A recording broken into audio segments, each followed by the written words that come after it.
Continuano a venire a trovarci stamattina un sacco di persone, tra queste è venuta bellissima tra l'altro Francesca Romana Mozzo, è venuta qui, non la potete vedere bene, però dovreste vedere gli abbinamenti stamattina, sta veramente bene. Vabbè. È venuta qui per raccontarci, sei già stata tra l'altro da noi in radio perché abbiamo fatto le interviste per la scuola civica Sì, di esattamente musica all'Open Day. di San Sperate all'Open Day l'anno scorso, qualche mese fa. Qualche mese fa, sì, per l'inizio dell'anno accademico 2016-2017. Sì, tu sei una musicista, Musicoterapista. E mi occupo. Sì, sì. Scusa. Vuole condurre lei. Facciamo, No, mi fai tu le domande? No, oggi? mi tolgo. No? Ah, ok. Aspetta. Va bene. Allora, quindi sì, musicista, musicoterapista, docente e tra Sì. l'altro protagonista poi di una bellissima iniziativa, di un corso che partirà a breve, ma partiamo... Allora, musicista. Sì, musicista,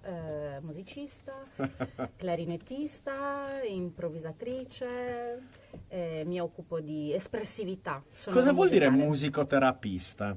No, allora questa domanda sarà una prossima intervista perché c'è un mondo da raccontare, però in maniera particolare per la scuola civica di San Sperate il mio ruolo di musicoterapista sta nel ampliare gli orizzonti della propedeutica musicale e fare in modo che la musica e il suono divengano strumento di relazione. Ti è piaciuta questa? Sì, mi è piaciuta tanto e vorrei anche approfondirla, nel senso che parli di musica ma parli anche di suono. Sì, diciamo che Li hai distinti. li ho distinti perché la musica per me sono dei suoni messi in relazione, dei suoni all'interno di una struttura, mentre invece per la fascia di età di cui mi occupo io e per i progetti che sviluppo alla scuola civica di San Sperate lavoro molto di più con i suoni che entrano in relazione ma non necessariamente formano delle strutture alle quali noi siamo maggiormente abituati, come le canzoni o le melodie strumentali, diciamo così. E il progetto Musica in Attesa in realtà poi racchiude in sé, perché noi parliamo di musica in attesa, potrebbe essere musica in attesa, musica in attesa.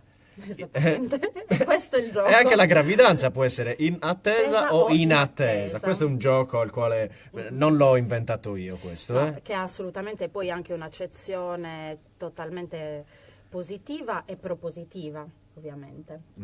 Quando presenterete questo progetto? La settimana prossima? La settimana prossima, venerdì 24 febbraio, ore 18:30, presso la libreria Favolare di San Sperate. Sì, ci parli di questo progetto? Sì. Perché a me ha fatto sorridere, però è un progetto che parte, adesso ve lo dico, dai -9 ai 36 mesi, cioè dai -9, perché si parte da quando si viene concepiti fondamentalmente. Esattamente. Questa è la possibilità che viene data, ovviamente.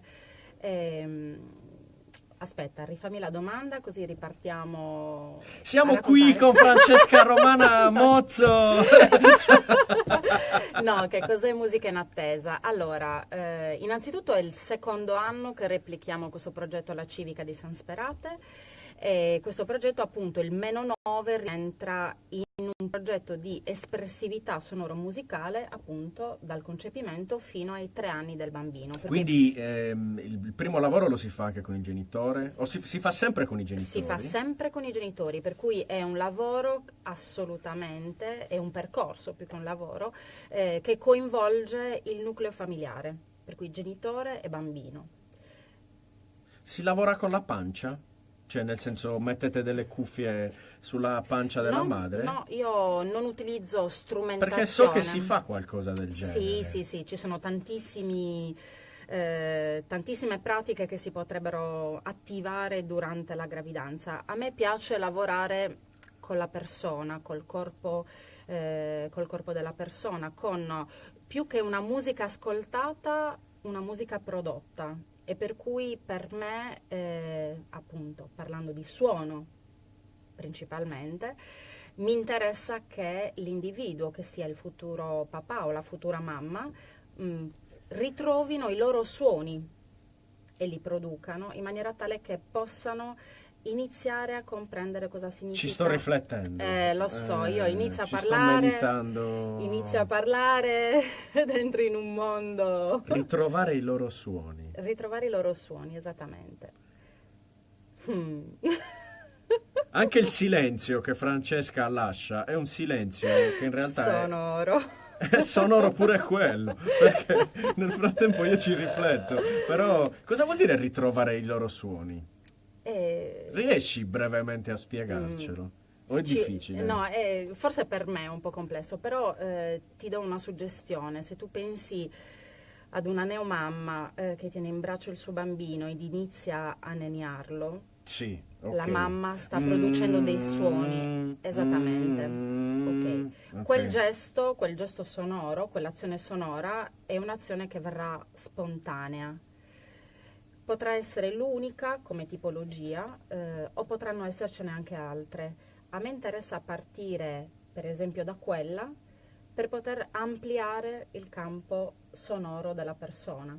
Per cui, anche partendo dal proprio respiro, trasformare l'espirazione in emissione sonora, e questo alla donna in gravidanza permette di ampliare la sua percezione. A me cosa interessa? Iniziare a creare una relazione, una sintonizzazione affettiva attraverso la mamma e il feto bambino. Che è fondamentale, tra l'altro. Che è fondamentale, avere una percezione profonda di quello che stai vivendo. In questo momento della vita così sensibile, così delicato, ancora di più. E poi dopo una bella sigaretta. No, scherzo. Signori, Simone Cavagnino. No, dico, appunto, era una battuta chiaramente, però appunto questo è un corso che poi a chi è diretto, a chi è aperto, chi può venire la settimana prossima appunto alla presentazione? Le future mamme, cioè le mamme in attesa, e i futuri papà, assolutamente. Quindi è un lavoro che si fa anche con i papà? Quindi è un lavoro che si fa con i papà, e siccome si parlava di -9 più 36, noi teniamo a continuare questa consuetudine, dunque a permettere proprio al nucleo familiare di proseguire il percorso. Per cui per me esistono le mamme, ma esistono i papà. E posso dirti che il mondo sonoro del papà e il mondo sonoro delle mamme sono molto diversi, ma assolutamente complementari, e poter creare una relazione, o più che creare, supportare e arricchire la relazione genitoriale con tutto questo materiale sonoro è estremamente interessante. E lì si inizia a parlare di espressività, che sembra qualcosa totalmente legato all'estetica, no? Quando si parla di una mia espressione, soprattutto se io ti dico un'espressione sonora, ma è comunicazione questa. Assolutamente, è tutto comunicazione in realtà. Sì. È un argomento che riusciamo a portarlo veramente in profondità, e per me poter fare questo mestiere o questo lavoro, sviluppare, cioè se tu pensi alla propedeutica 024, senza entrare adesso anche nel campo della gravidanza, cioè dei nanerottoli a 3 mesi che fanno le mie lezioni insieme ai loro genitori. È bello? Meraviglia. Sono belle soddisfazioni? No, più che soddisfazioni sono delle emozioni incredibili. Ogni volta che io la vivo, pur sapendola, pur conoscendola, pur avendola sperimentata veramente con tante sfumature, ogni volta mi emoziono.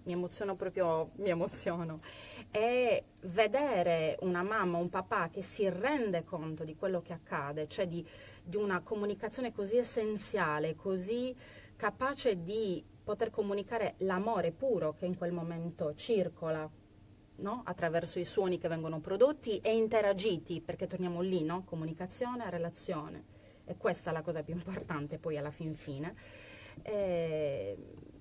Lì sono forti emozioni, lì mi dico ok, bisogna continuare finché questa cosa non diverrà più che speciale, normale, cioè Sono tante le persone che hanno partecipato nella scorsa edizione, poi? Allora, non erano tante, ma tutte stanno proseguendo. Dunque io... Cioè hanno come fatto dire, un altro figlio per poter partecipare? allora possiamo dire... No, aspetta, hai appena detto una battuta veritiera, però questa cosa accade. No, è bello perché i genitori che hanno partecipato alla scorsa edizione, alcuni stanno proseguendo il percorso, dunque sono nel gruppo dei 012 per esempio. Ok, perfetto. Dunque li vedrò crescere, come dire. Bello, Sì, è sì, un sì. po' come, adesso non voglio dire una cosa esagerata, però li senti più vicini questi bambini, li senti quasi come dei nipoti? Che Allora, rapporto si crea? Oppure c'è sempre quel rapporto professionale che... no, non c'è- sfido chiunque, è impossibile, È impossibile. soprattutto se si lavora con dei bambini è impossibile. Non c'è una commistione parentale, diciamo così, ma sicuramente c'è la circolazione di un affetto profondo, di una relazione non verbale che si costruisce tra tutti noi, un apprezzamento, appunto, come dicevi tu, di un silenzio sonoro che viene condiviso. Che cosa ti dà il silenzio in quel caso? Una possibilità di ascolto più profondo, di ascolto maggiore, di osservazione maggiore e dunque di cogliere il modo per comunicare in modo profondo. Sono sempre lì gli argomenti, Assolutamente. non è che ne usciamo tanto. Poi l'espressività per me sfondi una porta aperta, nel senso che da 0 a 3 anni il bambino dovrebbe proprio nuotare in pratiche, consuetudini espressive che possano trattare l'aspetto sonoro come l'aspetto del movimento, come l'aspetto grafico, e questa espressività dovrebbe essere libera, cioè non dovrebbe esistere un si fa così, ma un poter far esprimere questa nuova vita che ha tantissima energia, e ne ha veramente tanta, se tu pensi che in questo periodo della vita si imparano le cose per la primissima volta, e poi finito, una volta e poi basta. Qui entriamo anche nell'ambito della psicologia, è inevitabile anche questo. Sì, ma anche il concetto di pedagogia o di didattica. È bello poter sviluppare un concetto contemporaneo di tutte queste materie, o tutte di queste aree di indagine. C'è un ecco. libro molto bello che ho letto 2 anni fa di Stefano Bollani, si chiama Parliamo di musica, e in un capitolo lui parla proprio della percezione che hanno i bambini della musica e di quanto il nostro orecchio adulto sia oramai in qualche modo condizionato da determinati schemi, da determinate strutture, e di quanto i bambini invece di fronte all'ascolto della musica, per esempio l'ascolto della musica classica o della musica contemporanea, possono preferire per esempio il rumore, ciò che noi magari per cultura definiamo rumore, a una canzone strofa ritornello. Quindi... Assolutamente sì, ci sono anche studi scientifici che dimostrano che nei primi anni di vita, o anche nel primo anno di vita, tu puoi far ascoltare al tuo bimbo delle strutture assolutamente complesse di musica. La spontaneità, forse la mancanza ancora di sovrastrutture o di stratificazione di memoria, di una identità sonora che non si è ancora sviluppata del tutto, perché stiamo parlando dell'inizio della vita ovviamente, ti permette di avere una libertà di ascolto e di accoglienza di tutto questo materiale sonoro molto più diretta, fluida, libera di un adulto invece che per esempio ha già una sua stratificazione, sì, appunto.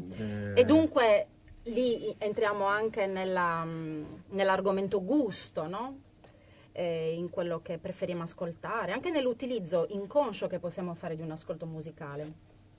Cioè, usiamo la musica per avere anche uno stato d'animo, non solo per un gusto estetico, cioè è tutto estremamente collegato. Il bambino no, il bambino vive le cose senza filtri, pro e contro ovviamente di questa situazione, però la grandiosità, la bellezza sta in un contatto diretto con tutta l'esperienza che sta vivendo, senza pregiudizio, preconcetto. Sì, abbiamo introdotto, direi, io spero, in maniera chiara e nel miglior dei modi, quello di cui poi oggi stiamo parlando, musica in attesa, Sì. prossimo corso che partirà presso la Scuola Civica di Musica Di San di San Sperate. Sperate. Siete tutti invitati il prossimo venerdì 24 febbraio, ore 18:30, Incontro che si svolgerà però alla libreria... Sì, è una collaborazione che è nata Favolare? quest'anno. Sì, la libreria Favolare accoglie delle lezioni.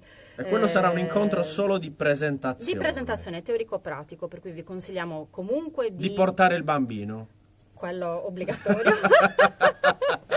No, abbigliamento comodo e preferibile prenotare la propria presenza, e così a livello organizzativo Ecco, ci diamo dei facilitate. contatti. Come ci si prenota? Attraverso la mail scuola civica di sanSperate@gmail.com.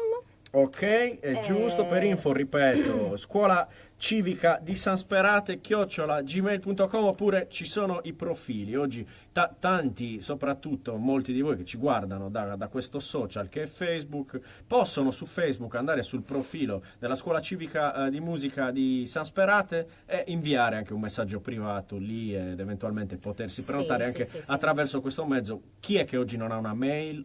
Ok, se non avete la mail, però avete Facebook. Una delle due. Sei d'accordo? D'accordissimo, purché arriviate. Grazie quindi a Grazie Francesca Romana Mozzo per essere venuta qui con noi a raccontarci del progetto Musica in Attesa, in realtà a raccontarci tante cose belle, perché abbiamo parlato veramente di tante cose belle. Scusatemi per le battute. No. E soprattutto è un piacere sentirti parlare, quindi tornaci a trovare più spesso e che ne sappiamo, che magari tu possa venire ogni tanto a raccontarci un po' di esperienze di questo Assolutamente mondo. sì, ti ringrazio tanto, sì. È veramente un piacere. Sì. Guardate, fallo però anche alla telecamera. Sì. Dovete guardare i suoi occhi. Grazie veramente. Grazie mille Simone di averci invitato. Lasciati proprio abbracciare. Ciao. E noi salutiamo tutti. Venerdì prossimo, San Sperate, libreria Favolare. Favolare. Ciao. Ciao.